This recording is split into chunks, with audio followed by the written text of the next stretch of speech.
Good evening. This is Maestro Quatella with Dawn of War 2 Retribution Elite Modcast. Today, we have a 3v3 on Argent Shelf Redux. Our first player is Super Hooper, playing as Sindri, Trollface, Chaos Sorcerer. This is a spell-casting commander with some long-range damage spells, teleportation, and manipulation and control. His first teammate is Cpt.Fisher, playing as a Bloodraven's Techmarine. This is a Space Marine ranged hero with a gun for every occasion. He supports vehicles very well with repairs. He can also build a relay beacon and turrets. Finally on the blue team, we have Qwest, playing as the Chaos Lord. Big tanky melee hero in Terminator armor who cannot be knocked down or suppressed. He's a little slow and starts out with decent ranged and melee damage. On the other team, we have Solo Los Mios ESP, playing as the Grey Knight Bro Captain. This is another tanky melee hero in Terminator armor. He is nice and purple, he can be really tanky, not so good at disruption, and he's got some late game spells. Next up, we've got Final Push as yet another Techmarine. And last, but certainly not least, we have Wise Windu, playing as the Eldar Warp Spider Exarch. This is a teleporting range commander who actually still does decent in melee. And he has also got some interesting late game spells as well, good for teleporting around and harassment. Alright then, 3v3, very interesting so far with Super Hooper going for a quad heretic build. I've seen things like this before, and typically if you're going to use this many heretics, the goal is to you're definitely going to want to take advantage of worship effects, and you want to try to use worship effects to get heretics into melee. And this typically applies to both the Sorcerer and the Chaos Lord, because both of their worships will help the other heretics get into melee. The Plague Champion doesn't really do that so well. All you're going to get with him is mostly just a lot of heretics, and the heretics won't even support each other that well. It is definitely a risky build, and definitely a little, definitely not the most versatile or flexible build, since you're just getting 4 of one unit. But I've seen things like it done before. Definitely not a very common build at all, though. Anyway, heretics right here, yet more heretics. They are bashing a generator. They're doing, or rather a node. They're doing it a little slowly, since there are only 5 out of the 8 heretic models. And this positioning right here, good choice to target the scouts right there. He was targeting the scouts. We have both of these 2 opposing armies in cover, so they're both getting damage resistance. But he was targeting the scouts because he knew that those scouts would be a lot more vulnerable to actually losing a model. And I think the Chaos Space Marine squad that just retreated right there also wasn't fully in cover. But on both sides, we saw that the units in cover actually took very little damage. And you actually, if you're just dealing with ranged units, you actually really can hold in cover for a pretty long time. If you have, especially a unit like Tactical Marines or Chaos Space Marines sitting in cover, and especially in Tier 1, where you're compounding their heavy infantry armor with the cover modifier, as well as the fact that piercing range damage isn't terribly effective against heavy armor. Alright then, so Cpt.Fisher, right now he's got a rather short build. He's getting forced off, really does not have enough at the moment. I guess he's probably going for, he's going for Devastators. I thought maybe he was going for Assault Marines, but generally Space Marine players, or rather Tech Marine players, usually prefer to get Devastators rather than Assault Marines in Tier 1. It is like an extremely common trend that Tech Marine players will pretty overwhelmingly get Devastators instead of Assault Marines. Alright, I don't think Super Hooper is going to be able to really hold here. He's calling out the double, and I don't think his build right here, yeah, his build is not going to be able to deal with all that. Even this worshipping with that grenade launcher heretic squad put it really at extreme risk, and I don't think even worship is really going to help him that much at this point. Maybe dual worship and then send us, even if he sends a squad of melee heretics into combat, he has to worry about the fact that they would pretty much just be overwhelmed, because again, there's 2 here, we have 2 melee units, 2 jump units, and there's plenty of range fire to support them.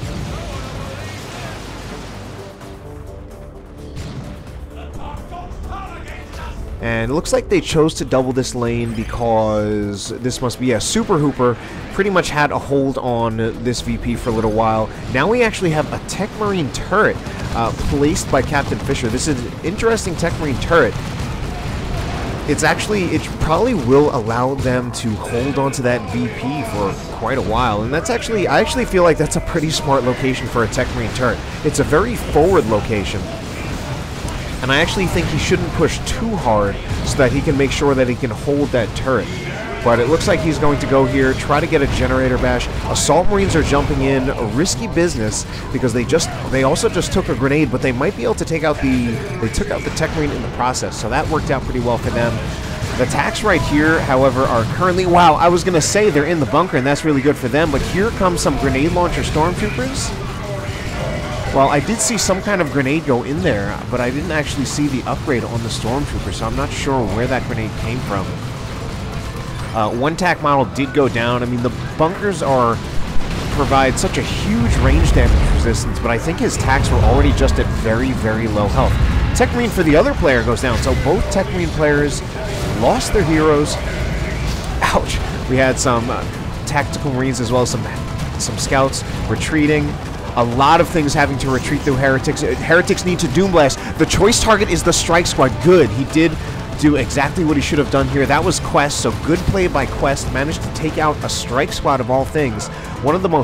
Definitely one of the more high-value squads he can take out in Tier 1. Like, squad wipes in general are pretty rare in Tier 1. For the most part, they shouldn't happen. It usually straight up means that you overextended and you really did... It's basically, like, your fault. I mean, I guess theoretically it should be your fault anyway, but... you really don't have as much power to force squad wipes in Tier 1 the way you do in Tiers 2 or 3. I mean, I guess there's still the possibility of melee units, and especially Banshees. Banshees, well, Eldar has the power to force squad wipes in Tier 1, well, beyond any doubt.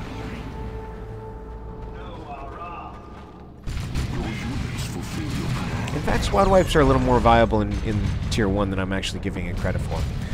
Although the ability to wipe squads still definitely increases dramatically as tiers progress, which, I mean, should make sense. Wow! Just had some things exploding right here. Yeah, Super Hooper lost an entire Heretic squad. I think he was actually trying to... Like, either he was just trying to straight up approach it, or maybe he was trying to send in, like, one squad using Warship or something, and one of his aspiring champions just got blown apart.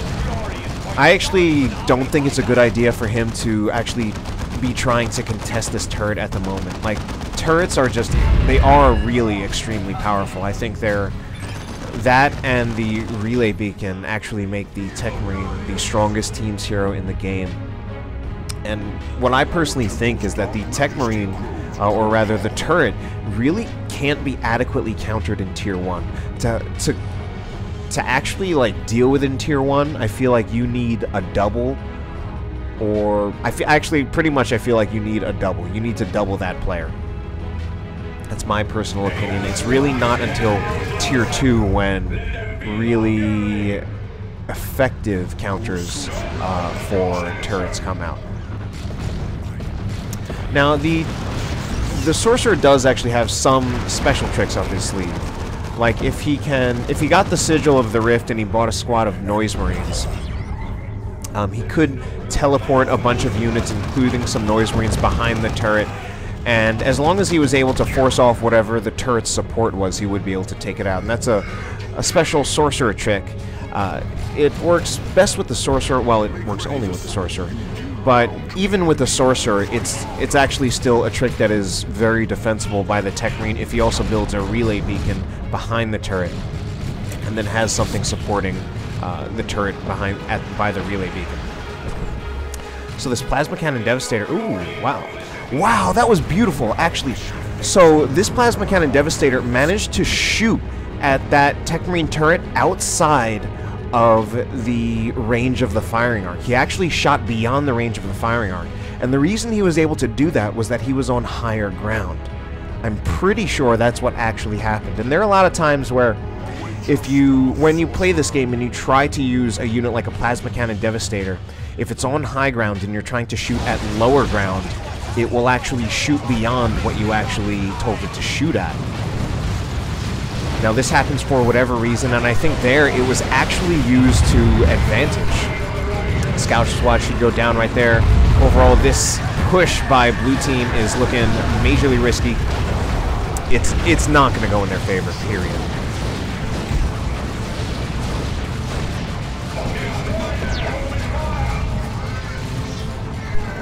Alright, but meanwhile, we do have a Dreadnought for Super Hooper. Right now, it's just a regular Dreadnought.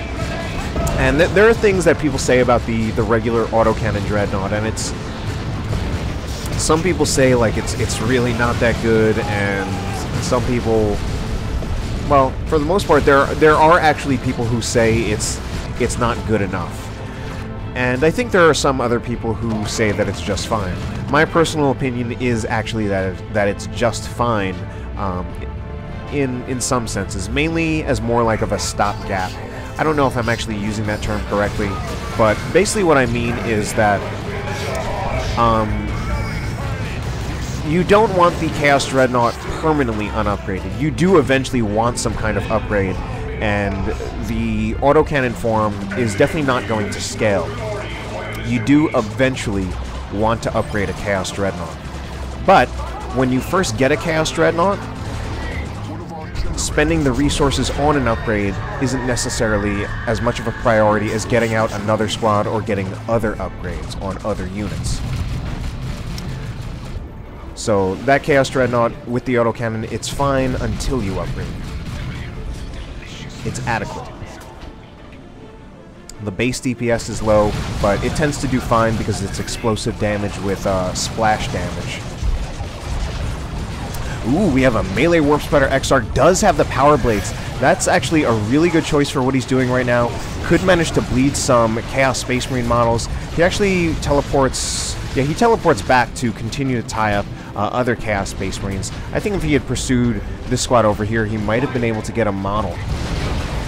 The Warp Spreader Exarch, he does have a little over 53.57 heavy melee DPS.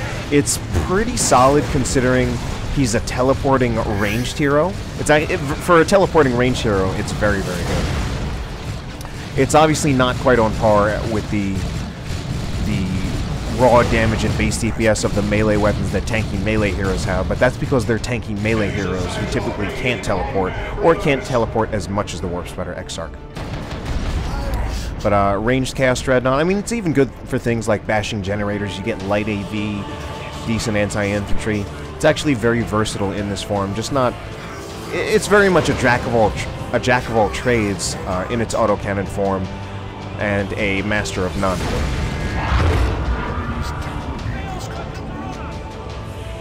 We have a Blastmaster Noise Marine holding the point. I actually think the Blastmaster Noise Marine would be better off farther back, so that it would only reveal itself once it is shooting at a squad that is standing on the VP and trying to take it. Use it for VP denial, basically. Just one of the great roles of using a Blastmaster Noise Marine. Unfortunately, I think Super Hooper may have overextended the Dreadnought a little bit. Might not have seen all of the stuff that was taking care of it, but at this point he's definitely going to lose this Dreadnought. And this is actually, to be honest, another reason why you do want to upgrade the Dreadnought, at the very least to upgrade the survivability of it. Either a Khorne Dreadnought extremely upgrades the survivability of the Dreadnought, and the Tzeentch Dreadnought doesn't actually do anything for the survivability, but it makes it a lot more threatening to something like a Rhino. I mean, pretty much there, the Rhino was chasing down the Dreadnought, whereas the Rhino would not want to chase down a Tzeentch Dreadnought, because the Tzeentch Dreadnought would absolutely destroy the Rhino. I don't know what that Chaos Lord is doing. He does manage to get into melee, but yeah, I knew he wasn't going to survive there. Now, I was going to say, maybe if they turn around and start shooting at the Guardian Weapon Team, they would have taken it out. And, I mean, to be honest, if they started shooting at the Guardian Weapon Team, they might have taken it out. But he wanted to back off, to stay away from the Banshees, and ultimately that probably was the better choice. I'm not sure how guaranteed that squad wipe would have been, and he would not want to like stand right in front of Banshees. Brother Captain. I feel like it looks like Super Hooper is now struggling a bit in this lane. One of the issues that he's going to be dealing with is that he is not going to be able to effectively counter the Brother Captain with his current setup. He does have a ranged weapon on the Chaos Sorcerer, but he just does not have enough range damage coming out of the rest of his army. We have this Rhino kind of kiting around. The Grey Knight Rhino actually, you know, it's actually another very versatile unit, versatile unit, jack of all trades, master of none. In fact, I would say if anything, it's more so than the, well, the advantage the Rhino has is that it's a fast unit. I was going to compare it to the Chaos Dreadnought, which I also said was like a jack of all trades. That Chaos Dreadnought definitely doesn't have speed, but it can do melee, which a transport cannot. Alright, I don't quite like the positioning of these Chaos units. However, there is a squad of Chaos Terminators in here. Yes, there are.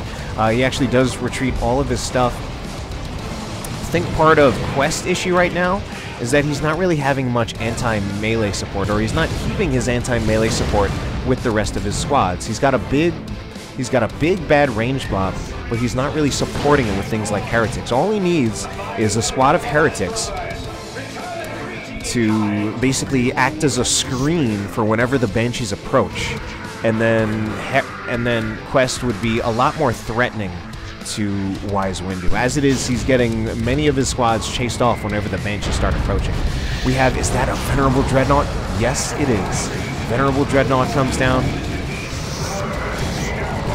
This is a very, very powerful walker. Starts out with 1750 hit points, and now in the Elite mod, it can even get the Dark Age of Technology upgrade, which increases its health further, as well as giving it those inspiration bonuses. Does need to be a little careful though. Right now, the Venerable Dreadnought actually taking a massive amount of damage because he had Mark Target was active on the Dreadnought, I guess from Final Push's Techmarine. Final Push's Techmarine in an absolutely horrible situation, and yeah, he had to go down there. He did not have a chance. We have an Orbital Bombardment managing to hit completely nothing. The Grey Knight Rhino, meanwhile, still kiting these Dreadnoughts. The Dreadnoughts actually can't really threaten the Rhino. I mean, they can approach and force it to move back, but the Rhino should pretty much be able to kite infinitely and do damage to it. Although, as long as these Dreadnoughts also have the Blessing of the Omnissiah active, I would not expect the Rhino to ever actually kill them. This Rhino only does 20 DPS armor piercing, which is relatively modest for ranged AV, relatively speaking. Certainly compared to a Las Cannon Predator, which would do 55 DPS armor piercing, almost 3 times as much. Although, I mean, it's on par with things like, say, well, it's better than something like a Tactical Marine Missile Launcher. On par with the Vindicator Assassin.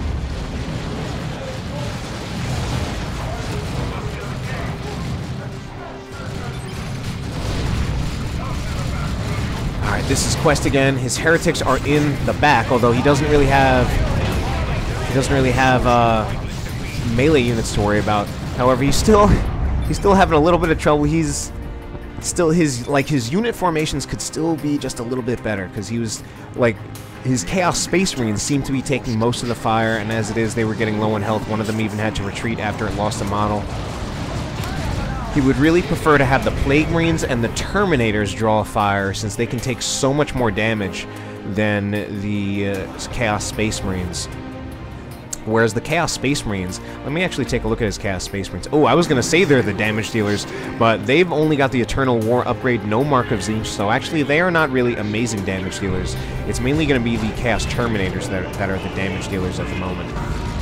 The biggest damage dealers, that is. Alright, we got a squad of Paladins. So, Solo Los Mios does have a squad of Paladins. This is actually extremely risky against the Sorcerer player. We have so many things that could potentially counter a squad of Paladins. Well, there are so many things that Sorcerer can get. And he's getting one of them right now, the Tome of Subjugation. He doesn't have that many of them, but actually it's the Techmarine who is absolutely destroying these paladins. Mark target, stun from the Dreadnought, and there we also go with the...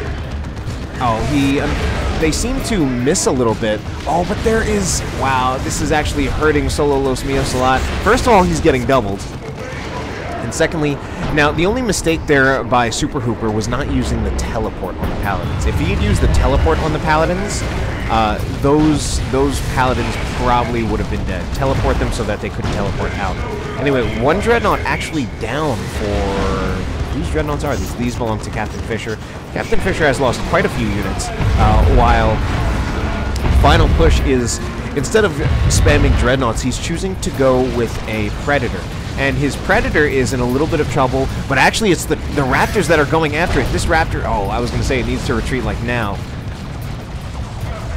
Predator does manage to go down anyway from the autocannon Terminator.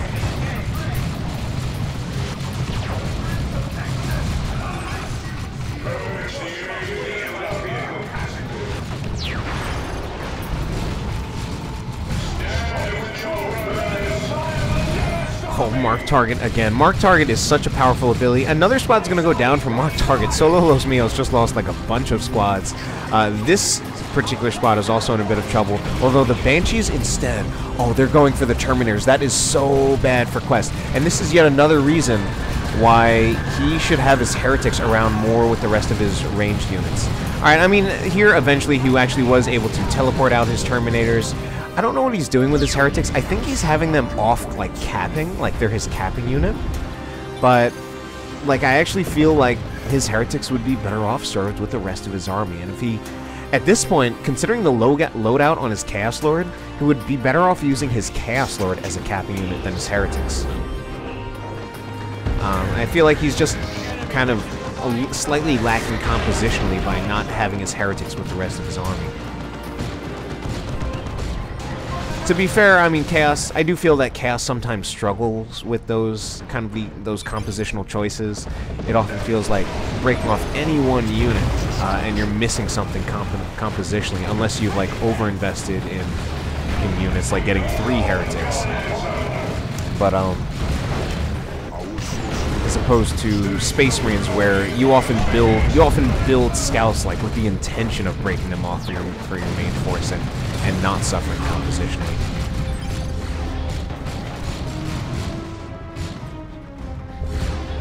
Qwest playing pretty brazenly with the Chaos Terminators. Oh no! I was afraid he was going to lose the Chaos Terminators right there, but there was a lot of support for the Terminators, so they did scare off Final Push's forces. Final Push right here does need to be careful with his Techmarine. He's invested a lot in extremely heavy AV. He's got the Melt-A-Gun, which actually does quite a bit of AV damage, especially with the Signum armor, and especially once he uses Mark Target on a vehicle. And he's got double missile tacks. Not the most powerful of AV, but it's on a very durable unit. And there are 2 of them, and again, there's that Mark Target from the Techmarine. And it actually makes sense to invest in heavy AV against another Techmarine player, and he's actually using that and managing to take out the other Techmarine players' vehicles. Imperial Abyss right in the... Oh, wow, that was actually pretty well placed. It actually resulted in... Well, it almost resulted in a squad being wiped. One of Solo Los Mios' squads almost got wiped. Meanwhile, Cpt.Fisher...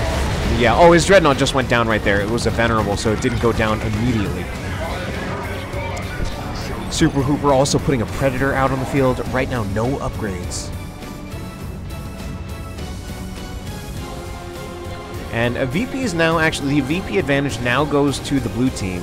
They probably had it for a little while, although I still recall back in Tier 1. Actually, pretty much the last time I really looked at and noticed the VPs was back in Tier 1. When they had a Techmarine turret on this VP, the red team that is, and they actually had the VP lead, something like 450 to 350. Steel within and fire without. Steel within and fire without. That is all right. That is an upgrade for the Predator, getting the Mark of Tzeentch, getting yet more heavy anti-vehicle investments. This is the... Man, I'm getting to say this a lot lately, but the Chaos Predator is... Well, the Predator with a las cannon is the apex predator of AV. I like that one. Although, the Land Raider Phobos does have a thing or two to say about that. Land Raider Phobos actually doing more AV damage, as well as, I believe it does more AV damage. It certainly does more, I think the DPS, you know, I forget, I'll have to check the stats. I forget which one actually has the higher DPS, although the Land Raider Phobos definitely has the higher burst damage. Oh, what a bad jump. Jumping right into the Land Raider Phobos. They managed to get stunned. They're probably going to throw a Melt-A-Bomb, but it is... I don't know if that's worth it. That squad of Assault Marines should have died, to be honest, but they didn't. Pretty lucky. You know, we've got Terminators trying to kill the Techmarine. Actually do manage to kill the Techmarine with their ranged weapons while being snared by the Chains of Torment. Paladins need to start getting out of there. I mean, not that they had much that they could do about it, but... Wow, we've got triple missile attacks from Final Push, triple missile attacks as AV. Now, I mean, the missile attack, it is... Again, it's not the strongest of AV. Like, even 2 missile attacks will do less damage than a single las cannon Devastator. Actually, I think it will do about as much damage as a single las cannon Devastator. Wow. The blue team actually getting really pushed back. I don't think the Land Raider Phobos is actually going to survive, and no, it doesn't. Those triple missile attacks actually proving to be pretty effective. And, I mean, part of the advantage they have over the las cannons is their durability. A las cannon Devastator, if it actually gets shot at, is very easy to force off because it's quite a bit weaker than a Tactical Marine squad. We have another Land Raider... Wait a minute. Yeah, there's another Land Raider Phobos, as well as the Land Raider Redeemer. And we've got some Grey Knight Terminators. So, full retreat looks like from Final Push. Meanwhile, the blue team actually still has the double cap because they went for... Looks like someone... I missed it while the red team was pushing the contested VP. But the blue team managed to take the red team's natural. So now he's going to approach with the Chaos Lord to try to defend it. It might be time for Qwest to switch out the weapon for the Chaos Lord. As good as the Combi Flamer is in the early game, I don't think it really scales... I don't think it scales well into Tier 3. Unless you're really facing like a lot of Guardsmen and the Chaos Lord is already like at level 10. But his melee weapons are just so much more powerful, and the damage increase for melee is bigger than the damage increase for ranged weapons when leveling up. So, alright, I just saw a squad of heretics go down pretty easily to those banshees. I don't know. Could still be that maybe compositionally, Qwest would need a ranged Chaos Lord, or maybe not his composition, but depending on the composition of his opponents. Actually, it is really tough for him to send a Chaos Lord into melee against all of these Tactical Marines. What is that going to be? Is that going to be a Singularity or an Eldritch? Saw some kind of Eldar marker. That is a Singularity. Pulls in the Assault Marines. So Singularity, I think, is going to be responsible for some Assault Marines going down. Friendly fire on that Singularity. And those Assault Marines, I think, got away really, really luckily. I think pretty much Cpt.Fisher and Qwest did not target the Assault Marines with their units. I think if they had just targeted it, they would have won. This Land Raider Redeemer... No, that was the Land Raider Phobos. Wow. That was actually a really nice orbital. I think he did Orbs of the Omnissiah. Did he also have... There might have also been the... I don't know. I mean, I don't see any Assault Marines. So maybe that was just the Orbs of the Omnissiah, but... That Land Raider did not move at all away from the orbital bombardment, so I thought maybe it got double snared and couldn't move at all.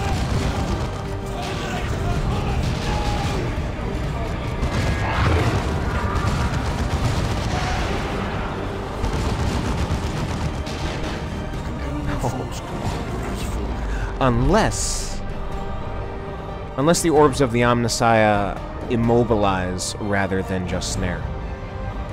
Always hard to remember. Of course, most of the anti-vehicle snares are just a snare and not a complete immobilize. Another orbital bombardment. This orbital bombardment. Oh, that orbital.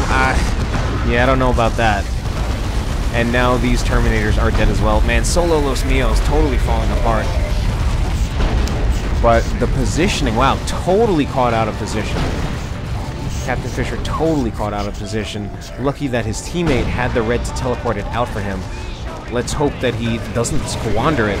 But it looks like the Assault Marines are going to chase after. They might throw a Melt-A-Bomb if they haven't already. Or they might not even have to. Because here are the triple missile attacks. And yeah, it doesn't look like that Land Raider's getting out of there alive. My god, so many vehicles have gone down. And triple missile attacks. Well, as much as I may have kind of scoffed at the missile attacks before, they are doing an amazing job, in part because there are 3 of them, and I believe all 3 of them are leveled. And although the damage increase for ranged isn't as big for the damage increase for melee, you still do get an increase in damage for range damage when leveling up. Alright, blue team is looking like they're done, actually, to be honest. Yeah, they're definitely done. No, wait, the red team is done, and the blue team is winning. Alright, wow. Although, I did think that was going to be closer given the length of the game. Nevertheless, hope you enjoyed it. Have a good night.